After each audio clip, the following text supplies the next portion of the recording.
Not as old or as imposing as the pyramids of Egypt, what makes this site so unusual is its unique location. Some believe that it too could not have been built without intervention from a superior source.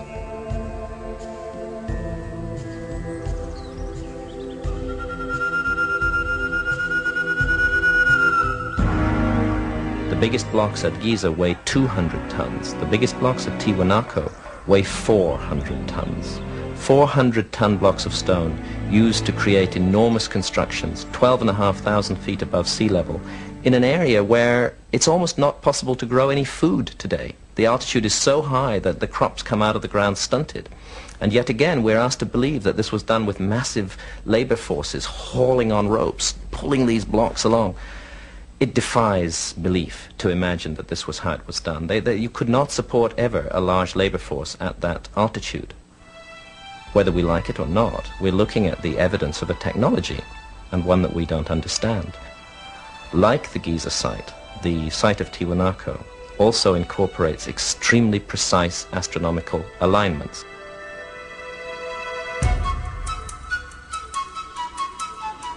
Perhaps the most perplexing sight of all in South America are the Nazca lines in Peru. Covering more than 200 square miles, a bewildering pattern of gigantic artwork litters the Nazca Plateau.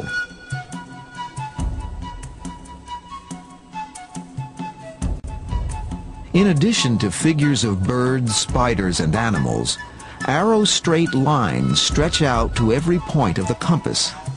Believed to have been laid down here more than 2,000 years ago, they are observable only from a great height.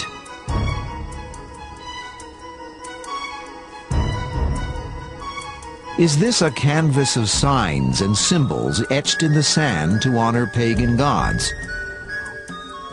Or, as some people believe, do they contain hidden messages aimed at ancient travelers from the stars?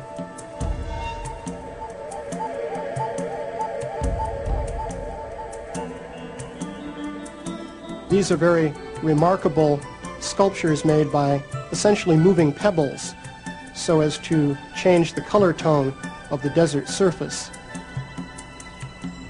It appears that many of these patterns of lines seem as though they're oriented towards the heavens in some way. We really don't know what they were for or what or how they were interpreted by the people who made them. I think that this may be one explanation, that the Nazcans were projecting these into the sky and using them for religious and ceremonial purposes. But the Nazca lines really do constitute a mystery. No one really knows what they were for.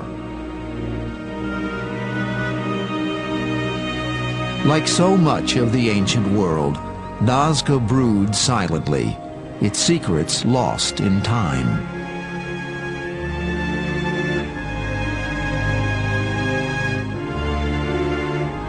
When we return, thousands of miles away on the other side of the planet, evidence that UFOs may have visited Asia in a far-gone era.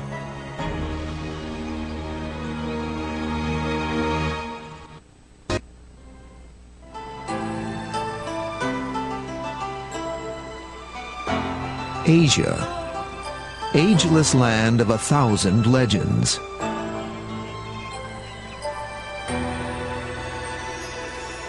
It is also a continent of intriguing riddles.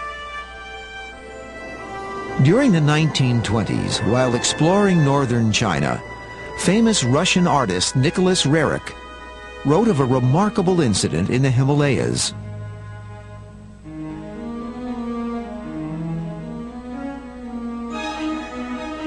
On August 5th, we were in our camp, and at about 9:30, some of our caravanners noticed a huge shining oval shape flying high overhead. It came from the north at great speed, crossing our camp before disappearing into the clear blue sky. It had a bright, luminous surface, brilliant in the sun. Nicholas Roerich, Travel Diary, 1926.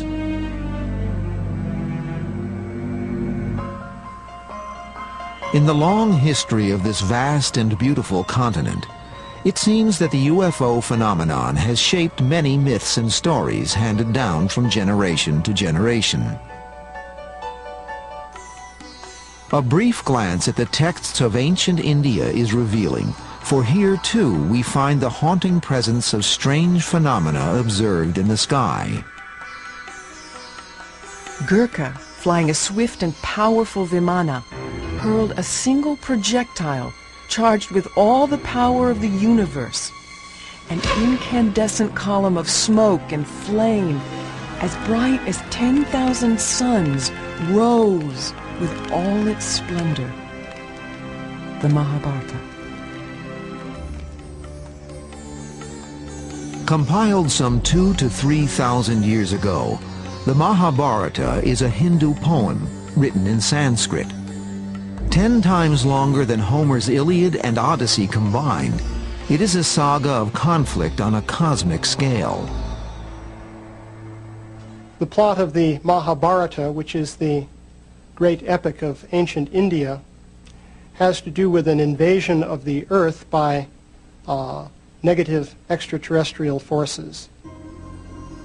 Basically, the idea was that governments of the Earth were taken over by beings coming from other planets who had the desire to control and exploit the situation for their own personal benefit. The story goes on to describe how godly forces intervened, and finally there was a great battle here on the Earth in which the issue was resolved and the negative forces were repelled. Another epic poem, the Ramayana, was written more than 2,000 years ago. It too tells of conflict and conflagration in India's distant past. The Vimana was a weapon so powerful that it could destroy the earth in an instant. It made a great soaring sound in smoke and flames, and on it sits death, the Ramayana. Prominently featured in all these stories are strange flying devices referred to as Vimanas. Could they have been UFOs?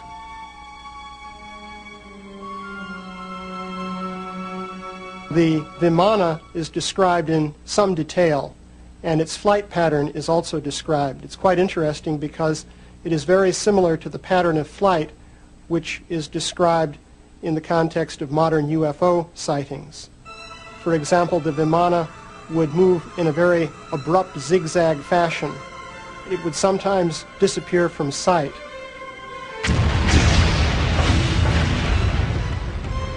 The earth shook, scorched by the terrible violent heat of this weapon.